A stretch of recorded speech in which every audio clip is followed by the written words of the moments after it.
नमस्कार, आदाब, सत श्री अकाल। केम छो आप लोग सब? कैसे हैं? सेफ़ होंगे होपफुली। मेरा पिछला वीडियो आपने देखा ही होगा, नहीं देखा तो ज़रूर देखिएगा। सब्सक्राइब भी कीजिएगा, शेयर भी कीजिएगा, लाइक भी कीजिएगा अगर आपको कुछ अच्छा लगता है उसमें तो। हाँ, हम इस एपिसोड की ज़रूर बात करेंगे, इस वीडियो की बात करेंगे। हम आज बात करेंगे एक स्पेशल व्यक्ति के बारे में। वो स्पेशल व्यक्ति भी एक गीतकार रहे हैं अपने ज़माने का। काफ़ी सारा एरा उन्होंने कैप्चर किया हुआ है बॉलीवुड का। वो गीतकार थे इकबाल हुसैन साहब। मैं जानती हूँ इकबाल हुसैन साहब नाम से आप नहीं जानते किसी को। इकबाल हुसैन साहब के बारे में तो मैं आपको आगे बताती हूँ कि वो कौन थे, क्या थे। 1922 15 अप्रैल के दिन इनका जन्म होता है। इनका जन्म हुआ था जयपुर में। अब आप कुछ अंदाज़ा लगा पाए मैं किन के बारे में बात कर रही हूँ? चलिए कोई बात नहीं, मैं ही बताती हूँ। मैं बात कर रही हूँ हसरत जयपुरी साहब, क्योंकि जयपुर में जन्म लिया इसलिए जयपुरी साहब हो गए। इनकी इंस्पिरेशन थे इनके नाना फ़िदा हुसैन फ़िदा साहब, जो खुद एक राइटर थे, पोइट थे, गज़ल लिखते थे। अब वो इनकी इंस्पिरेशन बने, इनको लिखने के लिए प्रेरित किया। इन्होंने बहुत कम एज में अपने पड़ोस में रहने वाली एक लड़की राधा को एक लव लेटर लिखा। उस लव लेटर का उस समय तो कोई यूज़ नहीं हुआ, क्योंकि राधा और उनका मेल नहीं हो पाया, वो किस्सा अधूरा रह गया। लेकिन वो जो लेटर उन्होंने लिखा था, उसमें जो लाइनें लिखी थी, वो कई सालों बाद किसी फिल्म में अपनाई जाने वाली थी। मैं आपको बता दूं उन्होंने क्या लिखा था लेटर में, क्योंकि वो उस लेटर का और उस वाक़े का जिक्र उन्होंने कई सालों बाद एक इंटरव्यू में किया था। तो वो जो गीत उन्होंने या गाना जो लिख के दिया था राधा जी को, अपने पड़ोस में रहने वाली लड़की को जिनसे वो एक तरफा प्यार करते थे, वो गीत कुछ इस प्रकार था कि ये मेरा प्रेम पत्र पढ़कर के तुम नाराज़ ना होना, कि तुम मेरी ज़िंदगी हो, तुम मेरी बंदगी हो। आपने सबने सुना ही होगा ये गीत। ये संगम पिक्चर में 1964 की राज कपूर फिल्म में संगम पिक्चर में इसको लिया गया था। इस गीत को जैसे ही राज कपूर साहब ने इन लाइनों को देखा, पढ़ा, तो उन्होंने तुरंत हसरत जयपुरी साहब से कहा कि ये गाना मेरी फिल्म में लिया जाएगा। तो इस तरह से ये गाना शायद कभी किसी के सामने आ ही नहीं पाता कि हसरत जयपुरी साहब जैसे एक गीतकार ने ये गाना किसी ऐसी लड़की के लिए लिखा था जिससे वो कभी प्यार करते थे, पर वो प्यार अधूरा रह गया। वो उन्होंने खुद ही फरमाया था, एक इंटरव्यू में इस चीज़ के बारे में जिक्र भी किया था। बहरहाल इस तरह से। लेकिन अब मैं बताऊंगी कि वो मुंबई कैसे आए। मुंबई जयपुरी साहब जो आए वो 1940 में आए। 1940 में मुंबई आके उन्होंने एक कंडक्टर का काम किया, बस कंडक्टर का काम किया, जिसके इस काम के बदले उनको 11 रुपये मिलते थे महीने के, मंथली 11 रुपये, जो हम एक दिन में या एक मिनट में भी खर्च कर देते हैं, वो 11 रुपये उनको महीने के मिलते थे। और उसमें उनका गुजारा होता था, उनके रोज़मर्रा की ज़रूरतें पूरी करते थे। वो समय भी बहुत सस्ता समय था। भावनाएं महंगी थी, पैसे की उतनी वैल्यू नहीं थी शायद, पर हाँ, इस तरह से उनका गुजर बसर हुआ 11 रुपये महीने पर। इसके साथ साथ लेकिन कंडक्टरी करने के साथ साथ वो जो है मुशायरों में जाते थे। मुशायरों में वहाँ जब मुंबई में लोकल में जहाँ वो रहते थे वहाँ मुशायरे हुआ करते थे, यानी गज़लों के प्रोग्राम, वहाँ वो अटेंड करते थे गज़लों के प्रोग्राम। इन प्रोग्राम्स को अटेंड करते करते एक बार पृथ्वीराज कपूर साहब की नज़र पड़ी हसरत जयपुरी साहब पर। उन्हें वो बहुत पसंद आया, उनका काम बहुत पसंद आया, उनका लिखने का स्टाइल बहुत पसंद आया। तो उन्होंने रिकमेंड किया राज कपूर साहब को, जो कि उस समय बरसात फिल्म बनाने की तैयारी में थे। 49 की फिल्म बरसात फिल्म बनाने की तैयारी में थे, और बरसात फिल्म के बनने के लिए लिरिक्स राइटर की बहुत ज़रूरत थी। तब पृथ्वीराज कपूर साहब ने राज कपूर साहब को ये नाम रिकमेंड किया हसरत जयपुरी साहब का। इस तरह से शुरुआत हुई हसरत जयपुरी साहब की। उनका पहला रिकॉर्डेड सॉन्ग बना जिया बेकरार है, छाई बहार है, आजा मोरे बालमा तेरा इंतज़ार है। ये गाना बना उनका फर्स्ट रिकॉर्डेड सॉन्ग। इसके बाद एक डुएट सॉन्ग था इसी फिल्म में कि छोड़ गए बालम मुझे हाय अकेला छोड़ गए। ये डुएट सॉन्ग था मुकेश की आवाज़ में और लता मंगेशकर की आवाज़ में। बहुत खूबसूरत गीत लिखा उन्होंने। बस अब यहाँ से उनका करियर स्टार्ट हो गया। इस फिल्म के साथ, बरसात फिल्म के साथ, उन्होंने राज कपूर कैंप के लिए शैलेंद्र के साथ मिलकर करीबन 71 तक फिल्में की। इसमें संगम भी आती है, मेरा नाम जोकर आती है, और साथ में कल आज और कल आती है। लेकिन 70 की फिल्म मेरा नाम जोकर जब फ्लॉप हुई और जयपुरी साहब सॉरी शंकर जयकिशन जो कि परमानेंट संगीतकार हुआ करते थे राज कपूर फैमिली कैंप के, और उसमें से शंकर जयकिशन में से जयकिशन साहब की डेथ के बाद और मेरा नाम जोकर जो 70 की फिल्म थी उसके फ्लॉप हो जाने के बाद लाइन से 71 में जो फिल्म आई कल आज और कल वो भी फ्लॉप हो गई। तब इसके बाद जो है राज कपूर साहब जो है डाइवर्ट हो गए किसी और म्यूज़िक डायरेक्टर और किसी और लिरिसिस्ट की तरफ, तो तब उन्होंने जयपुरी को साइन करना बंद कर दिया। लेकिन जब 85 में 82 में जब वो प्रेम रोग बना रहे थे तो प्रेम रोग बनाते बनाते समय उन्हें ये लगा राज कपूर साहब को कि अप्रोच किया जाए जयपुरी साहब को, लेकिन तब भी समहाउ कुछ बात बन नहीं पाई। बात बनी 85 की फिल्म राम तेरी गंगा मैली से। राम तेरी गंगा मैली में उन्होंने अप्रोच किया जयपुरी साहब को। राम तेरी गंगा मैली के सुन साहिबा सुन प्यार की धुन, मैंने तुझे चुन लिया तू भी मुझे चुन, सुन साहिबा सुन प्यार की धुन। तो ये गीत जो था इसके लिखने के लिए उन्होंने अप्रोच किया जयपुरी साहब को और जयपुरी साहब ने ये गीत भी लिखा। इसके बाद आई फिल्म हिना, 91 में आई फिल्म हिना। मैं हूँ खुश रंग हिना, ये गीत इस फिल्म के गीत 3 गीत उन्होंने लिखे जयपुरी साहब ने। इस तरह से फिर वापस उनकी एंट्री हुई राज कपूर खेमे में। इस बीच में बहुत सारी चीज़ें वो करते चले गए, बहुत सारी फिल्में की, ऐसा नहीं कि फिल्में नहीं की, फिल्में चल ही रही थी।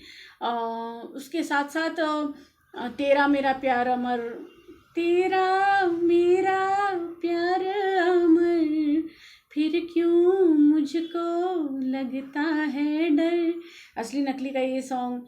या फिर आप देखें तो गीत गाया पत्थरों ने का सॉन्ग सुना ही होगा आपने। कौन सा सॉन्ग था बताइए? चलिए मैं बताती हूँ। गीत गाया पत्थरों ने का वो सॉन्ग, तेरे ख्यालों में हम, तेरे ही ख्वाबों में हम, अपने हैं दोनों जहां,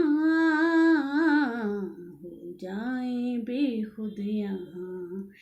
तो ये गीत जो है उन्होंने लिखा। सहरा फिल्म का, पंख होते तोड़ आती रे रसिया ओ बालमा, तुझे दिल का दाग दिखलाती रे, ये गीत उन्होंने लिखा, सहरा फिल्म से था। फिर उसके अलावा जंगली फिल्म का, एहसान तेरा होगा मुझ पर, दिल चाहता है वो कहने दो मुझे, तुमसे मोहब्बत हो गई है मुझे, पलकों की छाँव में रहने दो, ये गीत उन्होंने लिखा, जंगली फिल्म से था। इसके साथ साथ ससुराल फिल्म का वो गीत बहुत फेमस हुआ था, लेकिन उसके पीछे की कहानी भी बड़ी मज़ेदार है। गीत ऐसा था, तेरी प्यारी प्यारी सूरत को किसी की नज़र ना लगे, चश्मे बदूर। अब इस गीत के पीछे की कहानी मैं बताती हूँ। ये गीत जो लिखा था उन्होंने अपनी वाइफ, बिलव्ड वाइफ चंदा जयपुरी जी के लिए लिखा था ये गीत। और ये गीत इतना खूबसूरती से उन्होंने अपनी वाइफ के लिए लिखा था, लेकिन क्योंकि ससुराल फिल्म के डायरेक्टर प्रोड्यूसर्स को ये गीत बहुत पसंद आया तो उन्होंने अपनी फिल्म में उसको शुमार कर लिया। तो ये इस गीत की कहानी थी। फिर आओ ट्विस्ट करे जाग उठा मौसम, ये सुना है आपने गीत? ज़रूर सुना होगा। महमूद साहब की फिल्म थी भूत बंगला इस फिल्म का ये गीत भी उन्होंने जयपुरी साहब ने लिखा था। राम तेरी गंगा मैली का सुन साहिबा सुन उन्होंने लिखा था। अब एक गीत ऐसा था जो कि जयपुरी साहब शायद अपने मन की भावनाएं व्यक्त कर रहे थे उस गीत के माध्यम से। वो गीत कुछ इस प्रकार था, रफ़ी साहब की आवाज़ में, तुम मुझे यूं भुला न पाओगे, हाँ तुम मुझे यूं भुला न पाओगे, जब कभी भी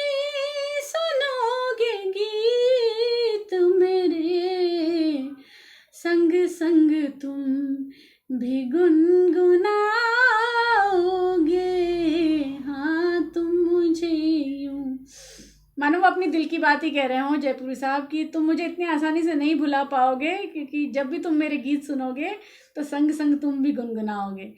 तो ये गीत उन्होंने लिखा था। उसके बाद एक बहुत फेमस गीत था जो कि शम्मी कपूर साहब के ऊपर फिल्माया गया था। इतना खूबसूरत गीत है, शम्मी कपूर साहब के मूवमेंट्स और वो गीत एकदम, और रफ़ी साहब की आवाज़, ऑफ कोर्स सब मर्ज हो जाता है एक दूसरे में और एक रंगीन सी तस्वीर सामने आती है। वो गीत था बदन पे सितारे लपेटे हुए और जाने तमन्ना किधर जा रही हो, ज़रा पास आओ तो चैन आ जाए। ये गीत की कहानी आपको मैं सुनाऊं, बहुत ही खूबसूरत कहानी है। पेरिस की सड़कों पर घूमते हुए किसी औरत को इन्होंने देखा जिसने साड़ी पहन रखी थी ऑफ कोर्स, और साड़ी पर सलमा सितारे चमकते हुए से दिखाई दे रहे थे। बस उस औरत को देखकर इनके दिमाग में लाइनें आई, बदन पे सितारे लपेटे हुए और जाने तमन्ना किधर जा रही हो। मुझे जो उनकी कहानी, मैंने जब जैसे जैसे मैं उनकी कहानी को पढ़ती चली गई, एक बात समझ में आई कि ये बहुत ही मज़ेदार किस्म के राइटर थे। इन्होंने काफ़ी मज़ा लिया था अपने काम में, अपने इसमें जो भी उनका करियर था उसमें बहुत मज़े लेके चीज़ें की हैं, शायद ऐसा लगता है मुझे। इसके साथ साथ संगम पिक्चर का जो गीत आपको मैंने बताया कि ये मेरा प्रेम पत्र पढ़कर कि तुम नाराज़ ना होना, कि तुम मेरी ज़िंदगी हो और तुम मेरी बंदगी हो, ये गीत की कहानी आपको मैंने बताई कि किसके लिए उन्होंने लिखा था ये गीत। आपको ये भी बता दूं कि ज़िंदगी एक सफ़र है सुहाना, यहाँ कल क्या हो किसने जाना। कितना रिलेवेंट है ये गीत। जिंदगी एक सफ़र है सुहाना, यहाँ कल क्या हो किसने जाना। राजेश खन्ना साहब के ऊपर फिल्माया गया ये गाना। Of course Kishore Kumar the great गायक, बहुत खूबसूरती से गाया था किशोर दा ने। और ये गीत जो लिखा था ये भी मतलब कितना रिलेवेंट है गीत। मौत आनी है आएगी एक दिन, जान जानी है जाएगी एक दिन, ऐसी बातों से क्या घबराना, यहाँ कल क्या हो किसने जाना। कितना सुंदर लिखा था ये गीत जयपुरी साहब ने। जयपुरी साहब बड़े प्रैक्टिकल भी मालूम होते थे, क्योंकि पहले प्यार से मायूस नहीं हुए। काफ़ी चीज़ें उनके ज़िंदगी में वो जोड़ते चले गए, काफ़ी प्यार जोड़ा लोगों का, काफ़ी सम्मान जोड़ा लोगों का, अवार्ड्स जोड़े। अब अवार्ड्स की बात हो ही रही है कि तो मैं बता दूं आपको कि ज़िंदगी एक सफ़र है सुहाना, जो कि अंदाज़ फिल्म का गीत था, उसके लिए उनको फिल्म फेयर अवार्ड भी मिला था। फिर एक फिल्म थी सूरज के ये जो गीत है बहुत फेमस हुआ था, आज तक भी लोग सुनते हैं, सुनना पसंद करते हैं। बहारों फूल बरसाओ, मेरा महबूब आया है, मेरा महबूब आया है। ये जो गीत है सूरज फिल्म का, इसके लिए भी फिल्म फेयर अवार्ड मिला था 1966 में, और ज़िंदगी एक सफ़र है सुहाना के लिए मिला था 72 में। तो इन दोनों के लिए फिल्म फेयर अवार्ड्स मिले थे जयपुरी साहब को। और डॉक्टर अंबेडकर अवार्ड मिला था उनको एक फिल्म के लिए, जिसका गीत ये था, झनक झनक तोरी बाजे पायलिया, प्रीत के गीत सुनाए पायलिया, झनक झनक तोरी बाजे पायलिया।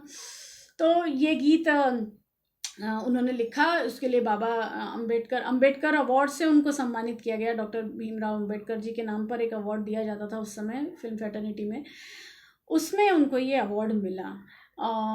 इसके साथ साथ कई सारी फिल्में, कई सारे चीज़ें, अवार्ड्स और नाम पैसा उनकी ज़िंदगी में जुड़ता चला गया।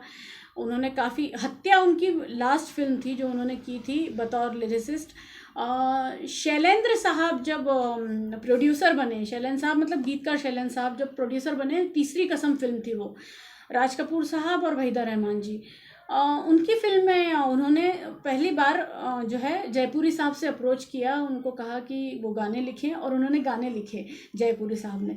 तो आपने वो गीत सुना ही होगा तीसरी कसम का, दुनिया बनाने वाले क्या तेरे मन में समाई, काहे को दुनिया बनाई तूने, काहे को दुनिया बनाई, दुनिया बनाने वाले क्या तेरे मन में समाई, काहे को दुनिया बनाई तूने, काहे को दुनिया